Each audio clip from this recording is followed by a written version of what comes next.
بسم اللہ الرحمن الرحیم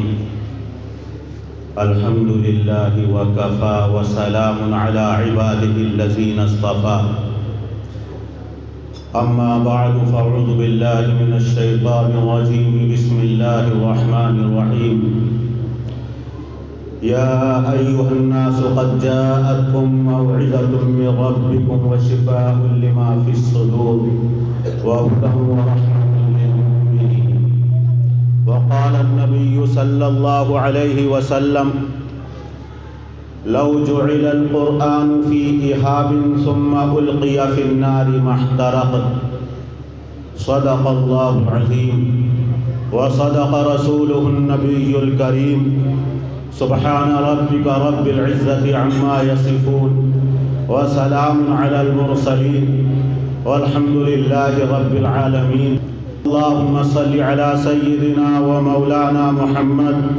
وعلى آل سيدنا ومولانا محمد وبارك وسلم.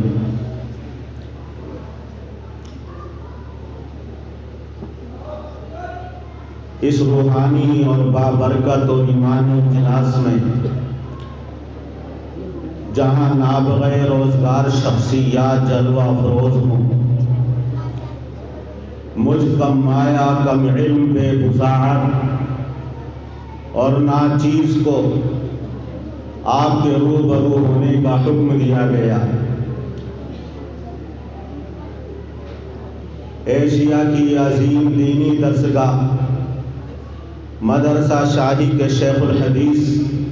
حضرت مولانا عبدالسلام صاحب دامت برکاتہ اور دوسرا بڑا ادارہ اور حجت الاسلام حضرت نانوتوی رحمۃ اللہ علیہ کی یادگار جامع مسجد کے شیخ الحدیث جناب حضرت مولانا مفتی محمد شاہد صاحب دامت برکاتہ، ضلع بجنور کے امیر جماعت اور دارالعلوم زکریا کے محتمم قابل صد احترام حضرت اقدس مولانا محمد شریف احمد صاحب دامت برکاتہ اور اس پر مستداد یہ کہ پیر طریقت ہمارے شیخ اور مرشد عارف باللہ ولی کامل جناب حضرت اقدس مولانا مفتی عبدالرحمن صاحب دامت برکاتہ تشریف فرما. ان بزرگان دین اور اکابر امت سے یقیناً ہم جیسے ناچیز اور خاکسار کبھی بھی مستغنی نہیں ہو سکتے، اور بالکل اس طرح مثال ہے کہ ایک مثالی عالم جو اپنے وقت کے مفسر، اپنے وقت کے محدث، اپنے وقت کے سیرت نگار، جن کی بہت ساری تصانیف اور تالیفات سے امت مسلمہ فائدہ اٹھا رہی ہے، اور جس کو تاریخ حضرت اقدس مولانا ادریس کاندھلوی رحمۃ اللہ علیہ کے نام سے یاد کرتی ہے اور جانتی ہے، جن کا نام سنہری حروف اور جلی حروف میں لکھا ہوا ہے. انہوں نے مسئلہ تقدیر پر ایک رسالہ لکھا، اور اس کو لکھنے کے بعد حکیم الامت مجدد الملت حضرت مولانا اشرف علی تھانوی رحمۃ اللہ علیہ کی خدمت میں پیش کیا. اس سے پہلے اس کے اوپر حکیم الاسلام حضرت مولانا قاری طیب صاحب رحمۃ اللہ علیہ مقدمہ لکھ چکے. جب حضرت حکیم الامت رحمۃ اللہ علیہ کی خدمت میں اس رسالے کو لے کر آئے، جس کے اندر تقدیر سے متعلق قرآن کریم کی آیات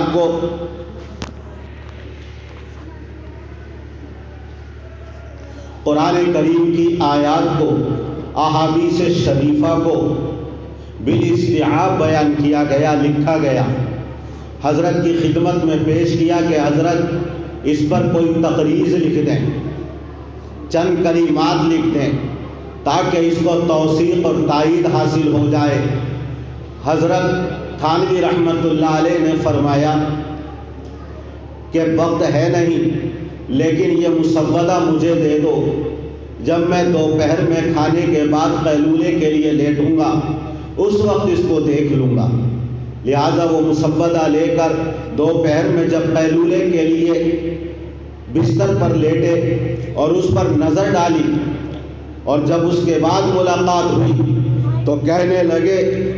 مولانا صاحب یہ تو سراسر آپ نے غلط لکھا ہے، جو قرآنی آیات پیش کی ہیں بالکل درست، مسئلے سے متعلق جو احادیث شریفہ لائے ہیں بالکل درست، لیکن جو اس کے اندر علمی نکات بیان کیے ہیں، جو لطائف بیان کیے ہیں، اور قرآنی آیات اور احادیث شریفہ سے جو استنباط کیا ہے اس کا اسلوب بیان جو ہے وہ یقیناً غلط ہے، یہ تو سراسر غلط ہے۔ اور اس کے اوپر حضرت نے ایسے سوالات اٹھائے اور اعتراضات کیے وہ یقیناً ناقابل حل تھے۔ اور پھر فرمایا مولانا ادریس صاحب مطالعہ تمہارا زیادہ، علم تمہارا وسیع، لیکن 10 سال میں مطالعے کے بعد جس نتیجے پر تم پہنچو گے ہم بھولوں سے مستغنی نہیں رہ سکتے، ہم اس کو تھوڑی دیر کے اندر حل کر سکتے ہیں۔ اور یہاں تو علم نام کی بھی کوئی چیز نہیں، برائے نام ہے، یہ ہمارے اکابر، ہمارے حضرت، یہ اکابر امت تشریف فرما ہے۔ حسن ظن کی بنا پر آپ حضرات نے مجھے حکم دیا ہے، اس لیے دعا فرمائیں کہ اللہ تبارک و تعالی 40 منٹ کے اندر صحیح عرض کرنے کی توفیق نصیب فرمائے۔ حضرت شیخ الحدیث رحمت اللہ علیہ نے، حضرت شیخ الحدیث مولانا عبدالسلام صاحب دامت برکاتہم نے قرآن کریم کی آیت تلاوت فرمائی، اِنَّا نَحْنُ نَزَّلْنَا الذِّكْرَ وَإِنَّا لَهُ لَحَافِظُونَ۔ اللہ جل جلالہ عما نوالہ نے قرآن کریم کی حفاظت کا وعدہ کیا ہے۔ 1450 سال سے زیادہ عرصہ بیت گیا، اعدائے اسلام، دشمنان دین نے ایڑی سے لے کر چوٹی تک کا زور لگایا، تمام کفری طاقتیں اور طاغوتی طاقتیں متحد ہو گئیں کہ قرآن کریم کیا دیں، اس کو بدل دیں، لیکن قرآن کریم طباعت اور کتابت کے اعتبار سے محفوظ، اپنی زبان کے اعتبار سے محفوظ، اپنے معنی اور مفہوم کے اعتبار سے محفوظ، رسم الخط کے اعتبار سے محفوظ۔ غرض یہ کہ قرآن کریم سے جتنے شعبے وابستہ ہیں،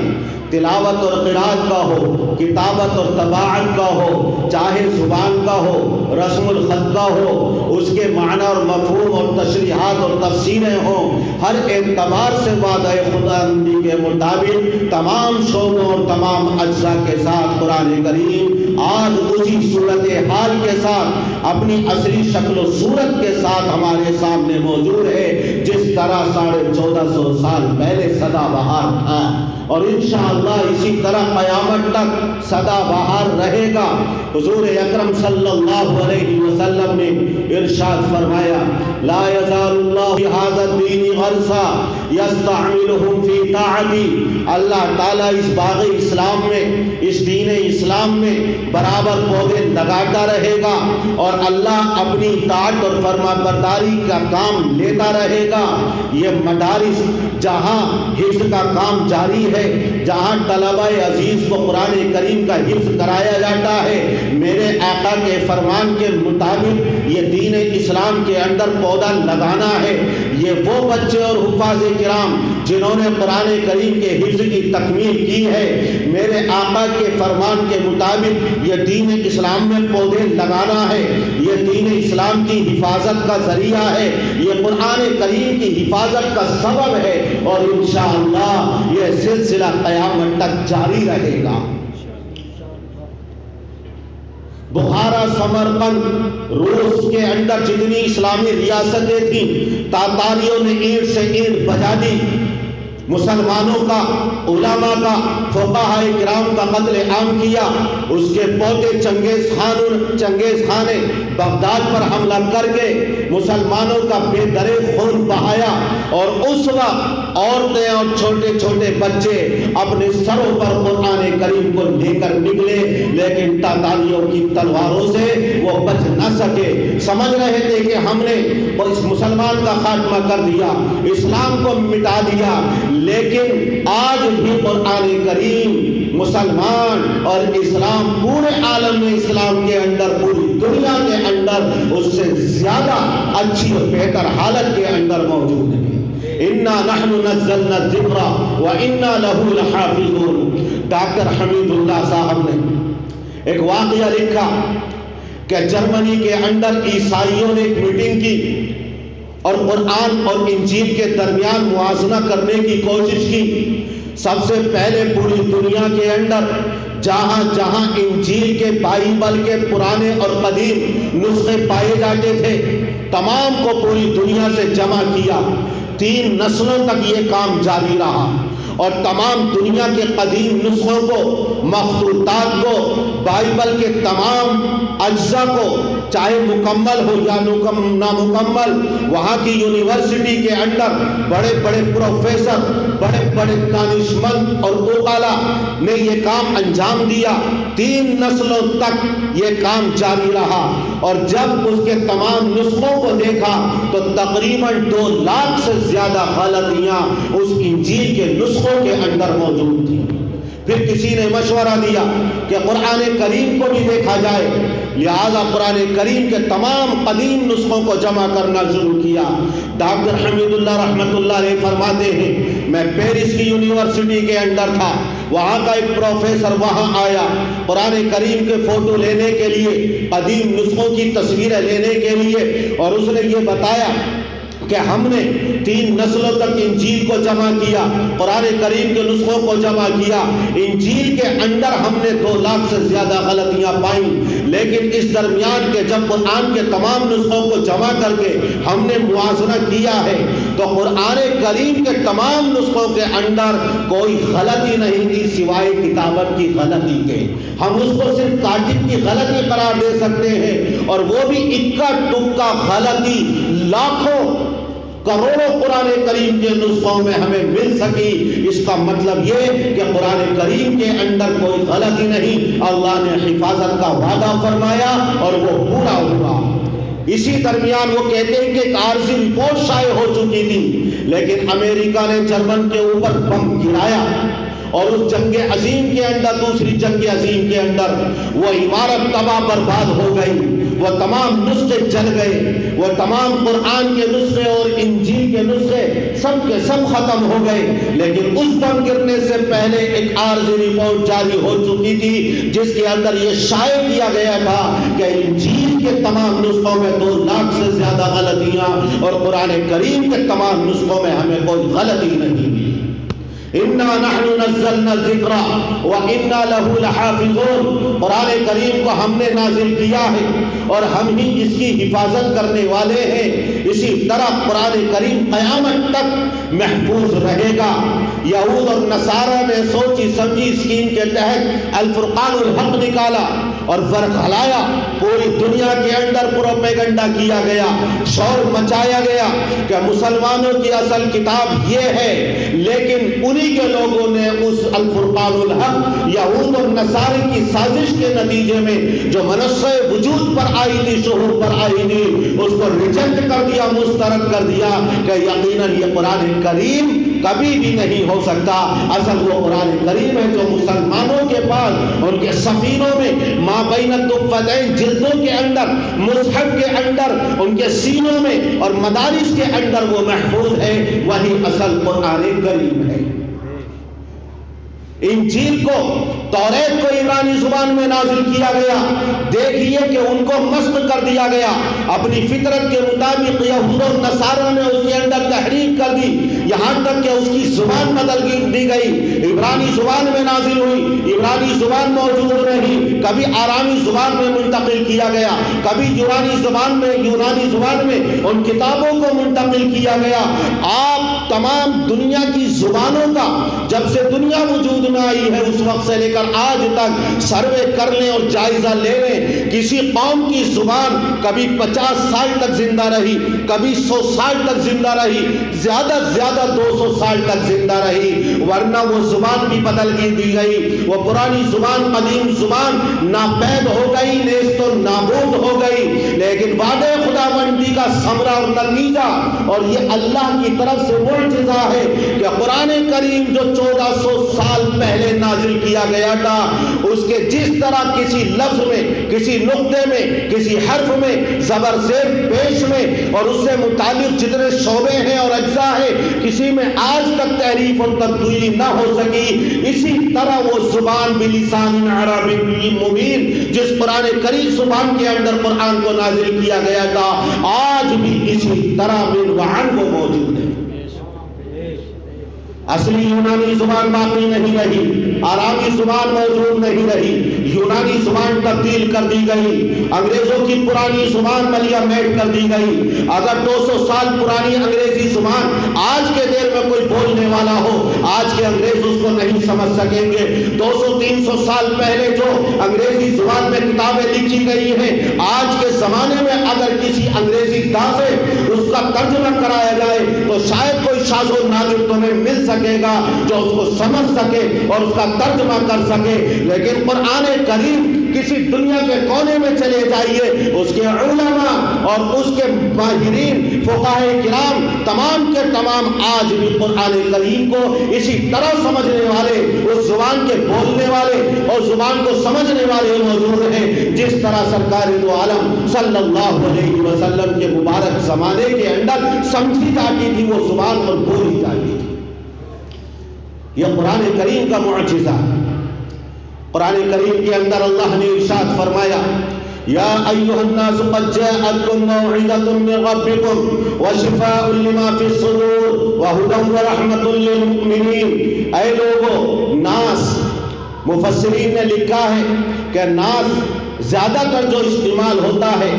اللہ کی طرف سے خطاب ہوتا ہے، یہ کفار اور مشرکین کو ہوتا ہے۔ یہ قرآن کریم صرف مسلمانوں کی جاگیر نہیں، صرف مسلمانوں کی کتاب نہیں، مسلمانوں کی ذاتی ملکیت نہیں، یہ تو ہدی للناس ہے۔ اللہ نے یہ ہدایت نامہ، یہ نصیحت نامہ قیامت تک آنے والی تمام انسانیت کے لیے، تمام طبقات انسان کے لیے، بغیر رنگ و نسل کی تفریق کے ہر ایک کے لیے نازل فرمایا ہے۔ لیکن بالفعل اس سے فائدہ اٹھانے والے چونکہ مسلمان ہیں، اس لیے قرآن کریم میں ہدی للمتقین فرما دیا گیا۔ تو یہ قرآن کریم جس طرح مسلمانوں کے لیے نازل ہوئی ہے، اسی طرح سب سے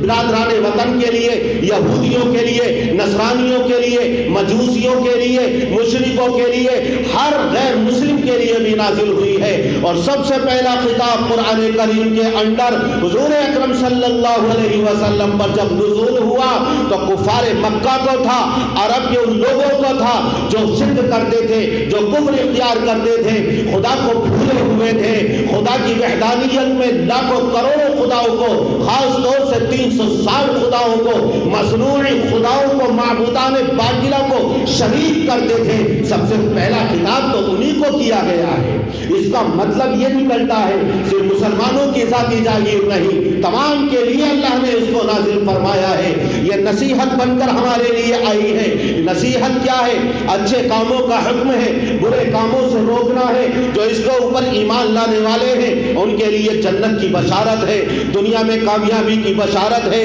دنیا کے اندر فوز و فلاح کی بشارت ہے، آخرت کے اندر اللہ کی رضا کی اور اللہ کی خوشنودی کی، کامیابی کی خوشخبریاں اور بشارتیں اور جنت کی لازوال لافانی نعمتوں سے لطف اندوز ہونے کی پیشین گوئیاں اور بشارتیں ہیں۔ لیکن جو ایمان نہیں لاتے ان کے لیے اس میں نصیحت ہے، ڈرانا ہے، وعید ہے، ترغیب ہے کہ دیکھو ایمان نہ لانے والے، قوم عاد تھی، قوم سمود تھی، قوم لوط، اصحاب الایکہ، اصحاب الرس، قوم تبع، قوم شعیب، وہ قومیں تھی جنہوں نے اپنے نبی کی دعوت کو ٹھکرایا، جو اللہ کے اوپر ایمان نہ لائے تباہ و برباد کر دیا گیا، صفحہ ہستی سے ان کا نام و نشان مٹا دیا گیا۔ بلکہ وہ میرے آقا کے زمانے میں جو قرآن کریم کے مقابلے میں آئے اور قرآن کریم کی آواز کو روکنا چاہتے تھے اور قرآن کریم اور عام انسانوں کے درمیان سد راہ بن کر کھڑے ہو گئے، جنہوں نے قرآن کریم کی آواز کو روکنے کے لیے دولت مند یہود نے دولت کے دروازے کھول دیے، تمام عرب اقوام متحدہ انہوں نے قائم کر لی، قریش اور صنادید مکہ برسر پیکار ہو گئے، حضور اکرم صلی اللہ علیہ وسلم کی مخالفت پر کمر بستہ ہو گئے۔ لیکن تاریخ گواہ ہے، آسمان شہادت دیتا ہے، تاریخ سے پوچھو وہ دولت مند یہود جنہوں نے قرآن کریم کی آواز کو دبانے کی کوشش کی گئی، ان کا تختہ الٹ دیا گیا۔ وہ کفار مکہ اور صنادید قریش اور سرداران عرب جو اس قرآن کی آواز کو روکتے تھے، دباتے تھے کہ لا تسمعوا لهذا القرآن والغوا فيه لعلكم تغلبون، شور مچاؤ، ہلہ کرو، ہنگامہ کرو، یہ قرآن کریم کی آواز تمہارے کانوں کے راستوں سے تمہارے دل کے اوپر نقش نہیں ہونی چاہیے۔ ان تمام کا اس صفحہ ہستی سے نام و نشان مٹ گیا۔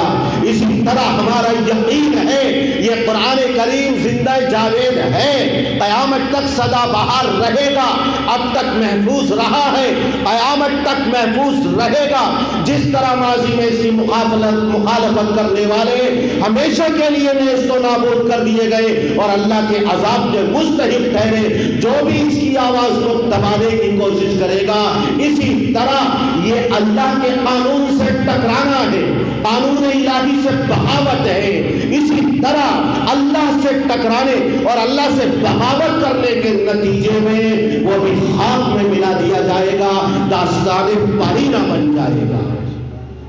اِنَّا نَحْنُ نَزَّلْنَا الذِّكْرَ وَإِنَّا لَهُ لَحَافِظُونَ، اللہ نے اس کو نازل فرمایا، اللہ اس کی حفاظت فرمانے والا ہے۔ قرآن کریم حضور اکرم صلی اللہ علیہ وسلم نے حدیث پاک کے اندر ارشاد فرمایا، لَوْ جُعِلَ الْقُرْآنُ فِي إِهَابٍ ثُمَّ أُلْقِيَ فِي النَّارِ مَا احْتَرَقَ، اگر قرآن کریم کو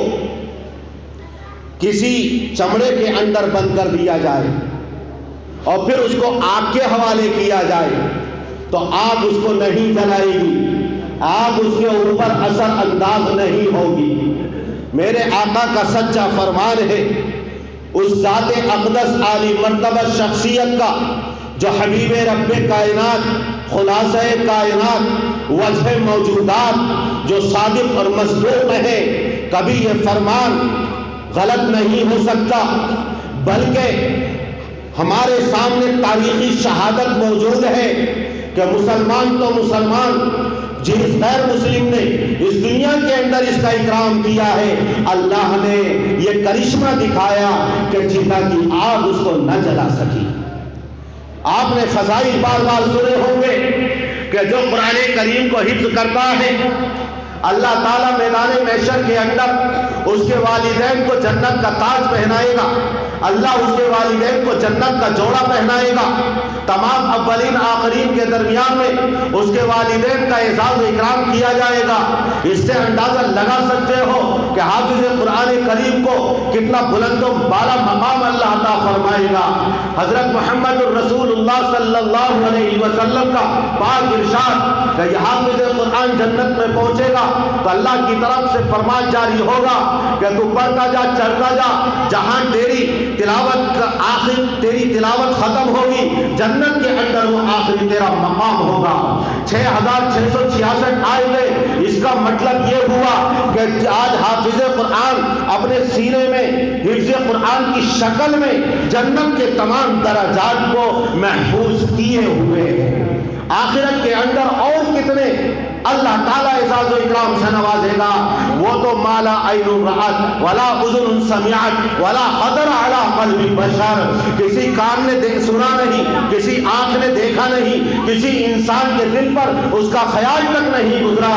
انشاءاللہ میدان محشر میں حفاظ کرام اور اس کے والدین اس اعزاز و اکرام کا اپنی آنکھوں سے مشاہدہ اور معائنہ کریں گے، اور اللہ تبارک و تعالی یہ اعزاز و اکرام ہم تمام کو وہاں عطا فرمائے۔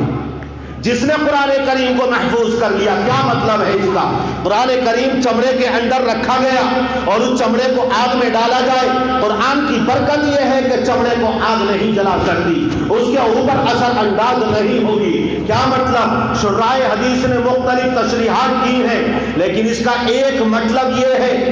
کہ کسی حافظ قرآن نے، کسی معصوم بچے نے جب قرآن کریم کو اپنے سینے میں محفوظ کر لیا تو یہ گوشت پوست اور ہڈیوں کا ڈھانچہ، اس کے اوپر یہ کھال چڑھی ہوئی ہے، سینے میں قرآن کریم کو محفوظ کرنا یہ ایسا جیسے چمڑے کے اندر قرآن کریم کو رکھ دیا گیا ہے، اور یہ قرآن کریم کی برکت ہوگی کہ اللہ کی طرف سے اس کے اوپر آگ اثر انداز نہیں ہوگی۔ جب متحدہ ہند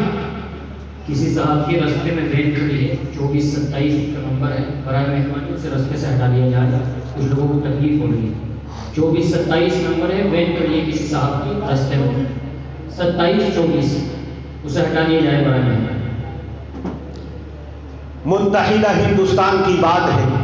اس زمانے میں 2 کتب خانے تھے، ایک کتب خانے سے درسی کتابیں چھپتی تھی، دوسرے کتب خانے سے قرآن کریم کی طباعت ہوتی تھی، اور جب ہندوستان تقسیم ہوا، ملک تقسیم ہوا،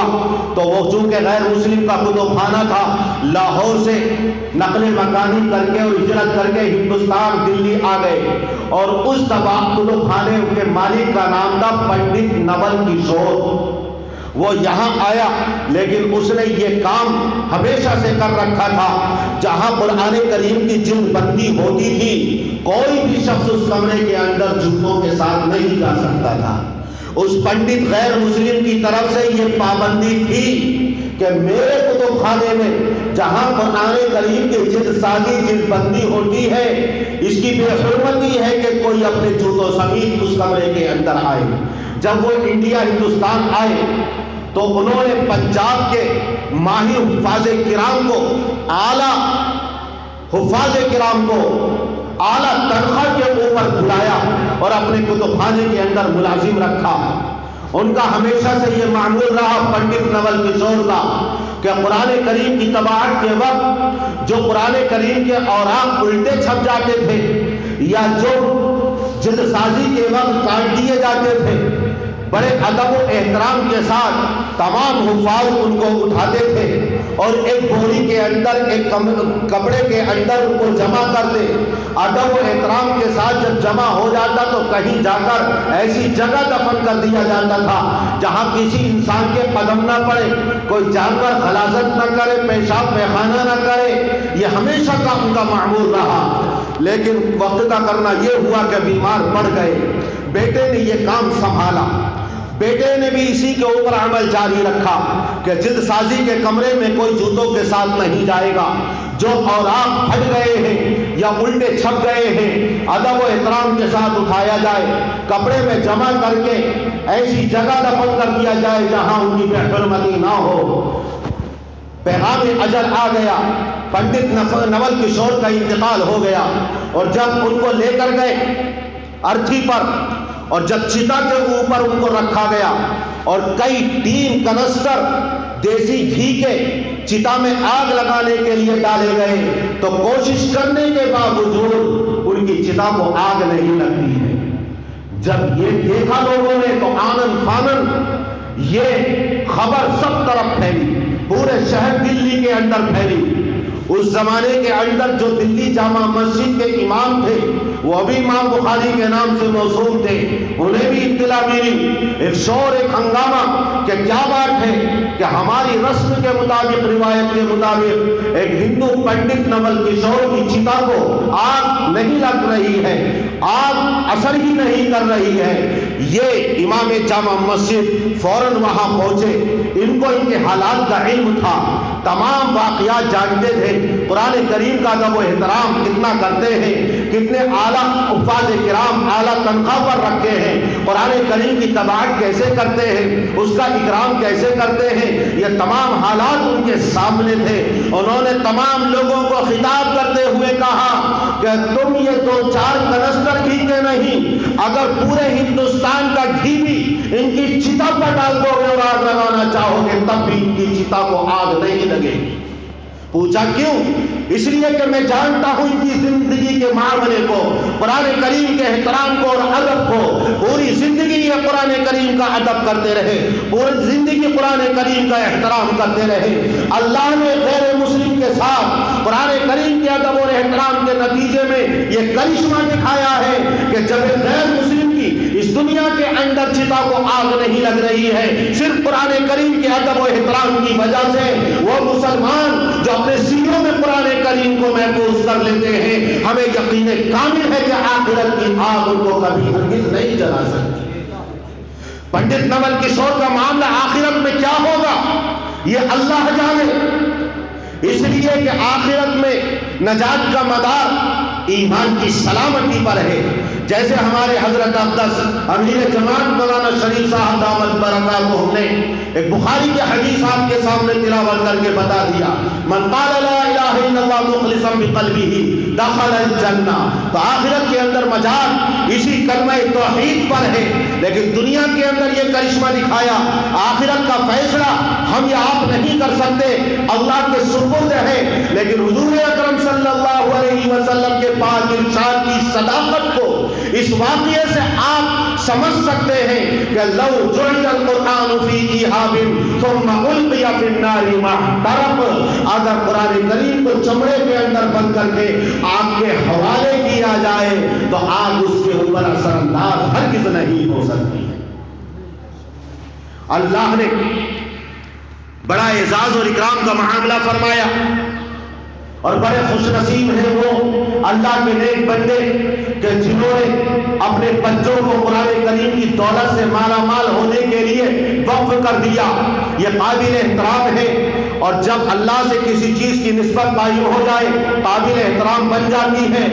غلاف جو اللہ کے بندے اپنے ہاتھوں سے بناتے ہیں، لیکن جب کسوت الکعبہ بن گیا، کعبے کا غلاف بن گیا، اب اس کو چومتے ہیں، آنکھوں سے لگاتے ہیں، سر پر لگاتے ہیں، عزت و اکرام کے ساتھ اپنے گھر میں اس کو رکھتے ہیں، اس سے چمٹتے ہیں، چمٹ کر بارگاہ الہی میں رو رو کر گڑ گڑا کر دعائیں کرتے ہیں۔ اپنے لیے عزت شرافت اور سعادت کی بات اس کا چومنا، اس سے چمٹنا ہر اللہ کا بندہ اور مسلمان سمجھتا ہے، کیونکہ بندوں کے بنائے ہوئے اسی غلاف کو اپنی نسبت اللہ کے گھر سے ہو گئی ہے۔ قرآن کریم جو اللہ کی ذات سے نکل کر آیا ہے، اللہ کی صفت ہے، اللہ کا کلام ہے، جب ان حفاظ کرام کی نسبت اللہ کے کلام سے ہو گئی تو یہ قابل احترام بن گئے۔ ابھی آپ دیکھیں گے کیا وجہ ہے آج اس اسٹیج کے اوپر ان اولیاء کرام کے مبارک ہاتھوں سے ان کے سر کے اوپر پگڑی باندھی جائے گی، ان کے والدین، ان کے اعزا اقربا نیچے اسٹیج کے ہوں گے۔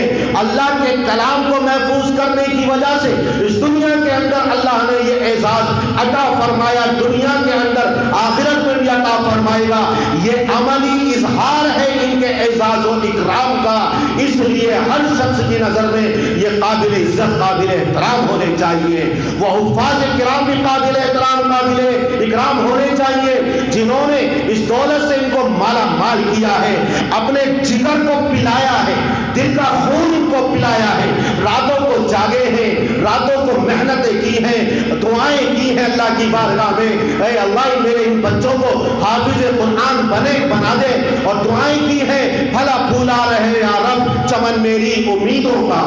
پھلا پھولا رہے یا رب چمن میری امیدوں کا، جگر کا خون دے دے کر یہ بوٹے میں نے پالے ہیں۔ تو یہ ان کی دعائیں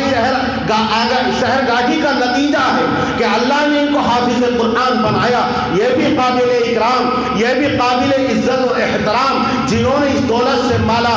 مال کیا ہے۔ اللہ ان کی کاوشوں کو اور ان کی محنتوں کو قبول فرمائے۔ جو لوگ ان کی شان میں ذرا سی کمیاں دیکھ کر ناشائستہ الفاظ استعمال کرتے ہیں،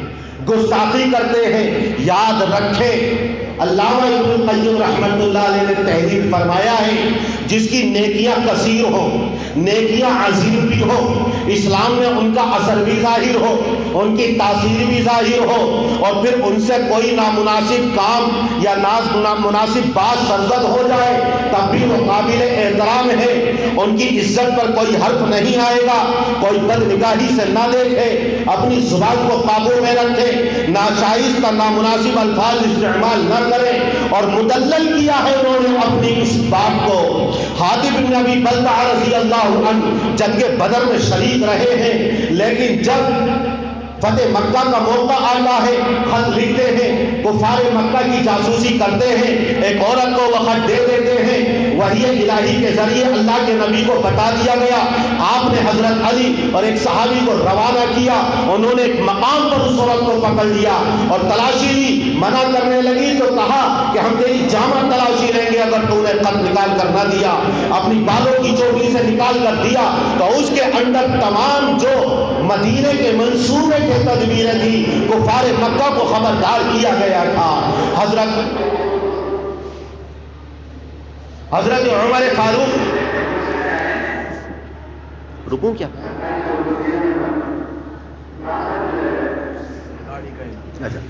حضرت عمر فاروق رضی اللہ عنہ نے فرمایا اے اللہ کے رسول مجھے اجازت دے دیجئے میں اس کی گردن اڑا دوں. آپ نے فرمایا اے عمر یہ بدر میں شریک رہے ہیں اور اللہ نے اہل بدر کی مغفرت فرما دی ہے، میں یہ اجازت نہیں دے سکتا. دیکھیے کتنا عمل، بڑا عمل جنگ بدر میں شرکت کا. ایک غلطی ان سے ہو گئی لیکن اللہ کے رسول نے اس کے اوپر گرفت ہرگز نہیں فرمائی. حضرت عثمان غنی جنگ تبوک میں بہت زیادہ امداد کرتے ہیں اور آپ فرماتے ہیں عثمان اگر اس کے بعد کوئی بھی عمل کرو تو میں کوئی نقصان نہیں ہوگا. حضرت حسان ابن ثابت بھولے بھالے منافقین کے بہکاوے میں آ کر حضرت عائشہ پر جو بہتان لگایا گیا تھا شریک ہو گئے. حضرت عروہ بن زبیر نے ایک مرتبہ ان کے اوپر نقد کیا، طنز کیا. حضرت عائشہ رضی اللہ عنہا نے روک دیا کہ بھانجے ان کے بہنا یہ تو اللہ اور اللہ کے رسول کی طرف سے مدافع کی نہ بنائے بھائی. جو احباب اٹھ رہے ہیں ان سے درخواست ہے کہ وہ اٹھنے کی فضا نہ بنائیں اور بہت ہی جلدی جو ہے تو بذریعہ دعا یہ اجلاس اختتام تک پہنچنے والا ہے. بیٹھ گئے 5 منٹ اور رہ گئے انشاءاللہ اپنی بات ختم کر دوں گا. یہ حضرات صحابہ کرام جن سے کچھ نامناسب چیزیں سرزد ہو گئی لیکن علامہ ابن القیم رحمۃ اللہ علیہ کے بقول جس کی نیکیاں زیادہ ہوں، جس کی نیکیاں عظیم ہوں، جس کے اثرات ظاہر ہوں ان کے بارے میں کبھی لب کشائی مت کرو. یہ حفاظ قرآن کریم کہ ایک نیکی ایک حرف کے اوپر 10 نیکیاں کماتے ہیں صبح سے لے کر دوپہر تک، دوپہر سے لے کر شام تک اور عشاء کے بعد تک، اور پھر فجر سے کتنا قرآن کریم پڑھتے ہیں اور کتنی نیکیاں کماتے ہیں. یہ وہ شیطان جس کے اوپر لعنتیں بھیجتے ہیں جب اس کی بھی تلاوت کرتے ہیں تو اس کی تلاوت پر بھی 50 نیکیاں لکھی جاتی ہیں. وہ فرعون جو اللہ کا دشمن ہے قرآن کی تلاوت کے دوران نام آ گیا اس پر بھی 50 نیکیاں نام اعمال میں لکھی گئی. یہ اساتذہ کرام جو بے شمار نیکیوں کے جمع کرنے والے ہیں کتنی نیکیاں جمع کر رہے ہیں، کتنی عظیم نیکیاں اور حسنات ہیں اور اس کا اثر دنیا کے اندر ظاہر، اسلام کے اندر ظاہر، قرآن کی حفاظت کا ذریعہ ہے، قرآن کی نشر کا ذریعہ ہے. قیامت تک قرآن کی حفاظت اللہ تبارک و تعالیٰ انہی حفاظ کرام کے ذریعے لے رہا ہے. یہ انسان ہے بشر ہے، فرشتہ نہیں ہے. اگر کبھی تمہاری آنکھوں نے دھوکہ کھایا ہے تو کبھی بھی اپنی زبان کو ان کی شان میں غلط مت استعمال کرنا ورنہ یہ خدائی طاقت سے ٹکرانا ہے. اللہ کی طاقت سے اور اللہ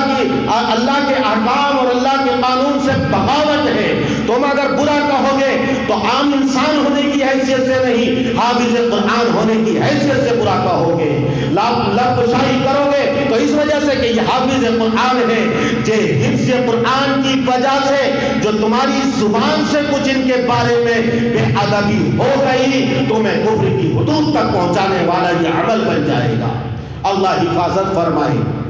ایک بات اور عرض کر دوں اور اپنی بات کو ختم کرتا ہوں کہ قرآن کریم اللہ تبارک و تعالیٰ نے تمام انسانیت کے لیے نازل فرمایا اور تمام طبقات انسانی کے لیے نازل فرمایا. جس طرح مسلمانوں کے لیے ہے اسی طرح غیر مسلموں کے لیے بھی ہے. آج ہم یہ قرآن کریم کا سبق بھولے ہوئے ہیں. قرآن کریم کے اندر 6,500 سے زیادہ آیتیں ہیں. 500 آیتیں تو ایسی ہیں جس کے اندر عبادات، احکام ذکر کیے گئے ہیں. نماز، روزہ، زکوٰۃ، حج، طلاق، نکاح، خلا، عتاق اور دوسرے احکام کو بیان کیا گیا ہے. لیکن تقریباً 6,000 آیتیں ایسی ہیں جس کے اندر بالواسطہ یا بلا واسطہ